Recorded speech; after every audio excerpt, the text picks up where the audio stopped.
Hello po sa inyong lahat mga ka-crypto. Ako po si Pinoy Crypto Trader at sa video na ito ay atin pong pag-uusapan ang tungkol dito kay XRP. Kung saan ang sabi po rito ay whale dumps 25 million XRP ahead of key Ripple versus SEC date. Price below 0.55. Kaya yan, sabi rito ay meron na pong isang napakalaking investor na nag-hold po ng XRP token. Kung saan ay meron po siyang holdings na nasa 25 million na amount ng XRP tokens ang kanyang ibinagsak or kanya pong itong binenta sa market.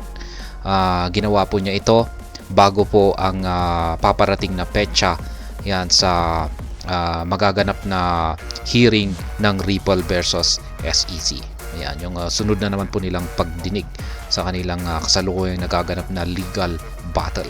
Ngayon ang tanong dito ay yung pagbenta ng malaking whale na ito ng kanyang 25 million na XRP ay magdudulot kaya ito ng selling pressure or pagbaba sa presyo ni XRP. At yan po ang ating aalamin sa video na ito. Pero bago po tayo magpatuloy ay nais ko lamang po munang bigyang linaw ang aking disclaimer kung saan ang nilalaman po ng video na ito ay hindi po ito isang financial advice. For education and information purposes lamang po ang layunin nito. Maliban po dito ay nais ko na rin pong magbigay babala na wala pong kahit anumang group chat ang Pinoy Crypto Trader. Ayan, XRP, one of the most prominent cryptocurrencies by global market cap, birthed a hurricane of speculations across the broader crypto market today, following the noting down of a massive whale transaction unveiled by the blockchain tracker Whale Alert. This transaction created a wave of interferences as emerged amid a flurry of hype witnessed subsequent to Ripple's motion extension in the lawsuit against the US SEC. Judge Sarah Netburn reportedly granted Ripple the right to extend the deadline for financial statement submission. In the interim, a whale was jotted down, shifting colossal amounts of XRP amid the token's price pump. Kaya ayan, ang kasalukuyang nagaganap po na kaso ng Ripple at saka ang US SEC ay sinabayan po ng pagdump or pagbenta ng isang malaking whale sa kanyang malaking amount na XRP token. At ginawa po niya ito nung nagkaroon ng pag-angat sa presyo itong si XRP. Yan. As per data hovering over the crypto horizon, a staggering 25.10 million XRP on the move caught the eyes of crypto market enthusiasts globally. This XRP were moved to a Luxembourg city-based centralized exchange, showcasing a dump of tokens. Meanwhile, XRP's price traded in the green today, coming in contrast to the massive sell-off of XRP. The derivatives data for the Ripple-backed token showcased noteworthy data, birthing additional inferences from the altcoins run ahead. Kaya yan yung ginawa raw po ng XRP whale na ito ay linipat niya yung kanyang 25.10 million na XRP token sa isang centralized exchange na nakabase sa Luxembourg. Ayan. At dito po niya dinump or binenta niya yung kanyang 25.10 million na XRP token. Ngayon ay maski nagkaroon po ng isang malaking pagbenta ang isang whale ay mukhang hindi naman po ito nakaapekto sa presyo ni Ripple or ni XRP po pala. Walang naging impact. XRP whale transaction in-depth report. According to the data revealed by Whale Alert, the transfer of XRP worth $14.03 million was done to the centralized exchange Bitstamp, as mentioned above. The transaction took place on Monday, February 19, coming in contrast to XRP's price action. Kaya yan po, yung 25.10 million na XRP tokens ay nagkakalaga po yan ng $14.03 million. At ito po ay binagsak ng whale dito sa centralized exchange na si Bitstamp.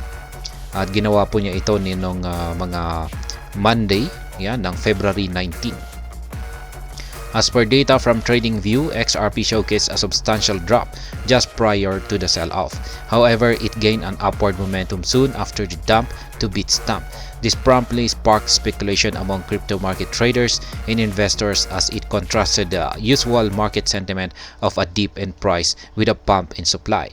Moreover, data by CoinMarketCap showcased that XRP traded primarily in the green today, hovering just past the 0.56 mark as of press time.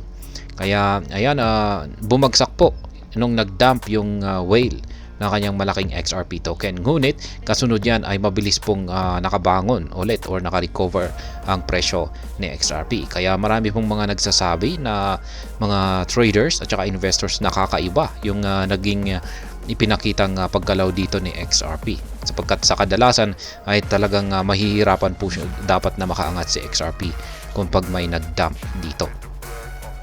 Intriguingly, the derivatives data for the token further illustrated a 3.22% rise in XRP's open interest, hinting toward a potential uptrend. However, a significant 23.17% reduction in the token's volume as per CoinGlass data signaled that the market might be ready to enter a consolidatory phase. This, when aligned further with today's massive whale sell-off, potentially signals that the price might be ready to note a dip moving ahead. XRP price jumps. As of writing, the XRP price chart showcased an upward movement, jumping 1.64% in the past 24 hours, reaching 0.5614. Notably, the weekly and monthly charts for the Ripple-backed token also showcased a 7.06% surge and 1.86% upswing respectively. Intriguingly, Cryptos, a prominent crypto market analyst, spotlighted XRP's current dynamics, proclaiming the token to be back above key resistance areas. However, the analyst still stresses the need for loads of work to be done, hinting a further pump might not be assured. Coinciding with the derivatives data in whale's sell-off, this remark seems to have birthed bearish thoughts among crypto market traders and investors, hinting toward a bearish turn below 0.55 for XRP ahead. Kaya yan, sa kasalukuyan ay ang presyo po ni XRP ay naglalaro po ito sa 0.5614. Ito po ay umakyat ng 1.64% nitong nakalipas na 24 oras. At ayan, meron pong isang kilalang crypto market analyst dito na si Cryptos. Ayan, si Cryptos ang nagsabi rito na si XRP ay yan, meron po siyang ayon po sa kanya ay nakabalik na sa ibabaw ng isang resistance itong market price ni XRP. At ayon pa sa kanya ay marami pang dapat gawin. Ayan, para magpatuloy sa pag-angat itong si XRP. Kaya ayan, yan pong mali ang tungkol dito. Isang whale ang nag-dump ng kanyang napakalaking amount na XRP token na nasa 25 million.